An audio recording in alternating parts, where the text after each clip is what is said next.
એ ગરવો ગિરનાર વાદળ હારે વાતું કરે, હે અડીખમ ઊભી ગગન હારે વાતું કરે, હે ઝરણા ઝાકળ ઝીલી સોરઠે નાળું કરે, તપ તળેટીએ રહી ભવનાથને લીલું કરે,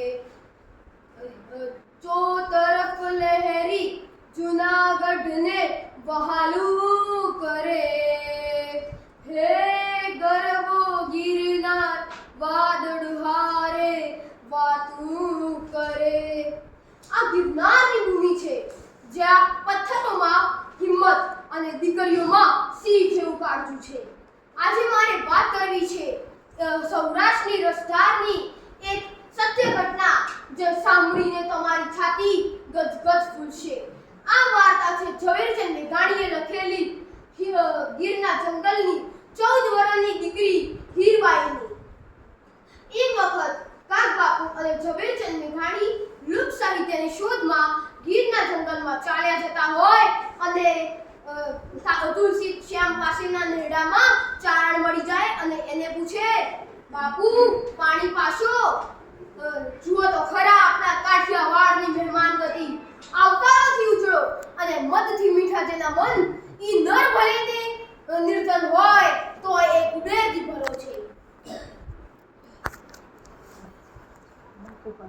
અને બાપુ પાણી પાશોના જવાબમાં ચારણ કહે છે, પાણી તો શું, તમે તો ઝવેરચંદ મેઘાણી છો ને, જેને ગાંધીજીએ રાષ્ટ્રીય શાયર કહેતા હોય।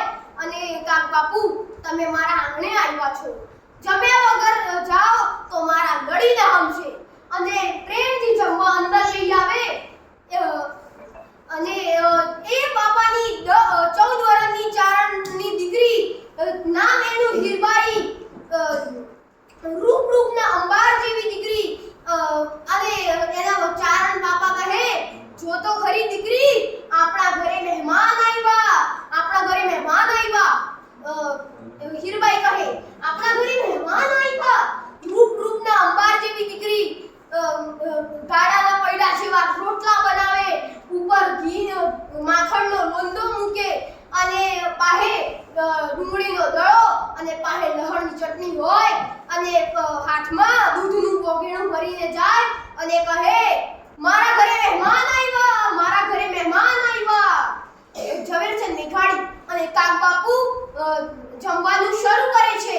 પહેલું કોડિયું, બીજું કોડિયું અને ત્રીજું કોડિયું મોઢામાં ગયું હોય એટલામાં 10 વર્ષનો દીકરો ઝાપલી ખોલીને દોડતો આવે અને કહે, બાપા ગજબ થઈ ગયો, વાડામાંથી હાવજ વાછરડું ઉપાડી ગયો।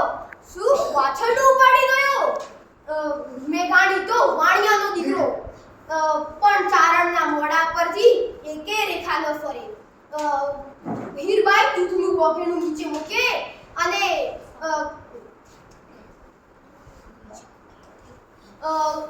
કહે, બાપુ હવે તમે મહેમાનોને જમાડી દેજો, હું જાઉં છું। મેઘાણી અને કાગબાપુને અચરજ એ વાતનો થયો કે આ દીકરી પીરતા ક્યાં વહી ગઈ? તો એને એના બાપને પૂછ્યું કે આ દીકરી વહી ક્યાં ગઈ? તો એના બાપે જવાબ આપ્યો કે જે હાવજ વાછરડું ઉપાડી ગયો છે એ મારી દીકરીને ખૂબ વાલો, એટલે એ ડાંગ લઈને એના પાછળ ગઈ છે, એને ખાવા નહીં દે, પાછું છુડાઈને આવશે। અને પછી મેઘાણી અને કાગબાપુને એવું થયું કે આપણા કાઠિયાવાડની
બીજી ડાંગ અને ત્રીજી ડાંગમાં હાવતને થઈ ગયું કે ત્રીજી ડાંગ હાવત માથું ફોડી નાખશે અને એના પાછળ ગઈ અને છેલ્લી લાઈન કડી કહી મેઘાણીએ એક ભેખડમાં સિંહણ બેહી હતી અને એ જોઈને છેલ્લી કડી કીધી, એ સિંહણ તારો ભડવીર ભાઈગો, એ સિંહણ તારો ભડવીર ભાઈગો, રણમેલીને કાયો ભાઈગો, મોટો વીર ઉછાળો ભાઈગો, ન થઈ તું નારીથી ભાઈગો, ન થઈ તું નારીથી ભાઈગો, નાનકડી છોડીથી ભાઈગો, અરે નાનકડી છોડીથી ભાઈગો.